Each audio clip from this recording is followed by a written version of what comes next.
मोहब्बत शायद किस्मत वालों को ही मिलती है और जो इसे पाकर भी खो दे वो खुशनसीब नहीं बदनसीब होते हैं।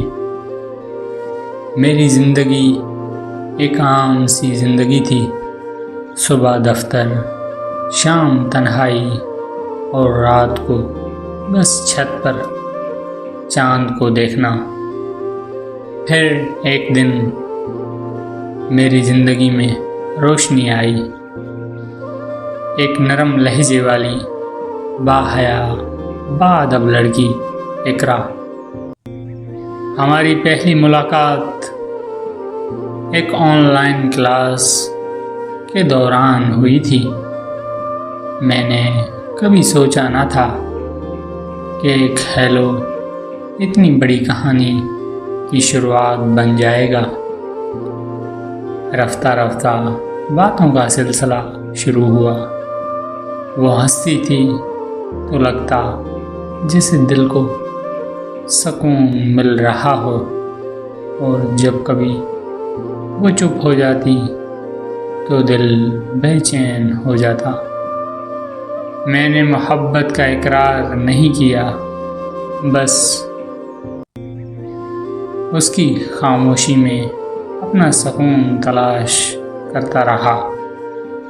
फिर एक दिन हिम्मत की और साफ अल्फाजों में कह दिया, इकरा, अगर तुम मेरी ज़िंदगी में न रहो तो ज़िंदगी सिर्फ सांस लेने का नाम रह जाएगी। वो हंस पड़ी मगर आँखों में आंसू थे। वो भी चाहती थी मगर इसके दिल में डर था, जुदाई का डर। हमने अपने घर वालों को राज़ी किया। थोड़े इख्तलाफ आए, कुछ आजमाइशें भी हुईं, लेकिन सच कहा है, अगर नीयत साफ़ हो तो अल्लाह रास्ते खोल देता है। हमारी शादी हो गई।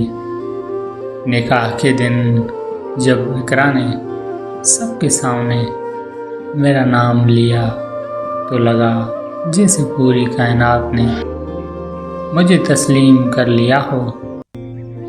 शादी के बाद ज़िंदगी जन्नत बन गई।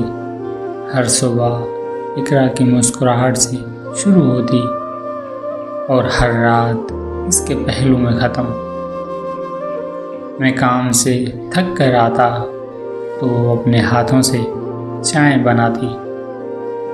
मेरे हर दर्द की दवा वो थी, मेरे हर सुकून की जगह वो थी। एक शाम जब मैं दफ्तर से निकला, मेरे फ़ोन पर एक मैसेज आया, आज जल्दी आ जाना, मैंने तुम्हारी पसंद की बिरयानी बनाई है। मैंने मुस्कुराकर फ़ोन रखा, लेकिन किस्मत ने मेरी मुस्कुराहट छीनने का फैसला कर लिया था। रास्ते में एक तेज़ रफ्तार ट्रक ने मेरी गाड़ी को टक्कर मार दी। जब होश आया तो अस्पताल के बिस्तर पर पड़ा था। मेरे सामने माँ, बहन, भाई, लेकिन इकरा नहीं थी। मैंने कमज़ोर आवाज़ में पूछा, इकरा? सब खामोश हो गए। फिर मेरी बहन की आंखों से आंसू गिरने लगे। कहने लगी, भैया, भाभी अब इस दुनिया में नहीं रही।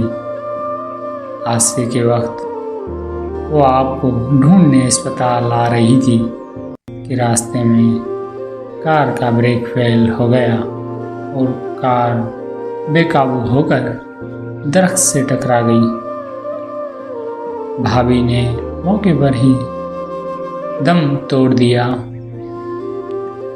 मेरी रूह जैसे जिस्म से निकल गई। मेरे दिल ने धड़कना छोड़ दिया। इकरा की वो चाय का कप आज भी वैसा ही रखा है। इसके आखिरी कपड़ों की खुशबू अभी तक तकिए में बसी है। रातों को मैं इसके वॉइस मैसेज सुनकर रोता हूँ। कभी कभी ऐसा लगता है जैसे वो दरवाजे पर आ जाएगी और कहेगी, इतना न रोया करो, अल्लाह नाराज हो जाएगा।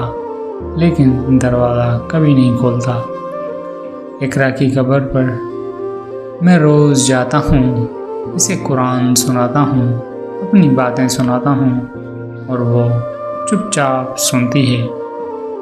साल बीत गए, मेरी ज़िंदगी रुक गई, मगर वक्त नहीं रुका।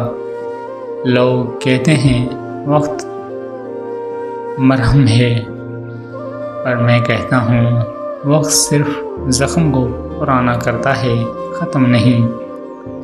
मैं आज भी इकरा से बात करता हूँ, शायद वो सुनती हो, शायद वो रोती हो, या शायद जन्नत में मुस्कुरा रही हो।